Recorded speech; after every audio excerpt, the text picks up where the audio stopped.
as isolation measures increase and countries around the world place their citizens into total lockdown, a very peculiar thing is taking place without us realizing.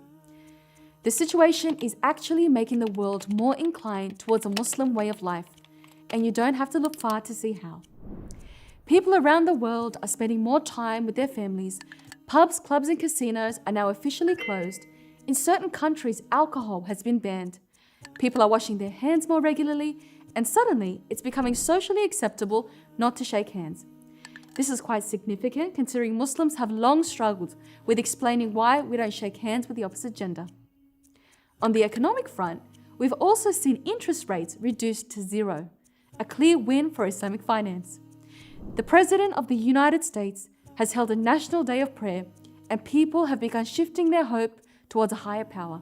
And while yes, the virus at first led some people into a wild frenzy of greed and selfishness, the chaos has slowly given rise to communal spirit of giving and charity. We've also seen a new wave of gratitude flooding communities, particularly with the amount of respect and appreciation shown towards health personnel, doctors and nurses, men and women who truly deserve respect. I make a notable mention of the first 4 doctors in the UK to succumb to the disease while fighting on the front lines, all of whom were Muslim. We also make a mention of our sister Arima Nasreen, a Muslim nurse in UK, who also sadly passed away after fighting the disease. May Allah have mercy on them all and grant them paradise. Yet what's really strange right now is the interesting stance many countries now have towards a face covering. Countries like France, Austria, Denmark, Norway, and the Netherlands, who have long been at odds with the Islamic face covering, even in some instances banning it altogether, are now embracing the cloth without hesitation. In fact, some of these countries have made such a dramatic transition that they've even enforced the covering by law.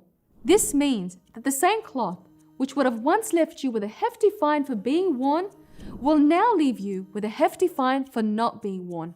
If that isn't enough, we're actually seeing face coverings being paraded in French fashion shows. To make matters even more interesting, Donald Trump himself has even jumped on the bandwagon, not only encouraging the face coverings, but hijabs as well.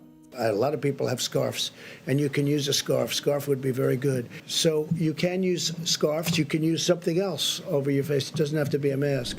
Could it be that everyone has now had a change of heart? Or have they too been inspired by the Muslim way of life?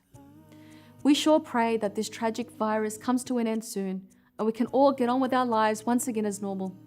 And we sincerely pray that Allah alleviates the suffering around the world caused by this disease. But until then, I'm sure it's left us with a lot to think about.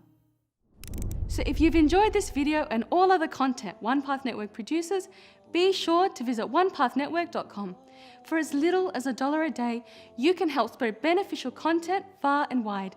Thanks for your support, guys.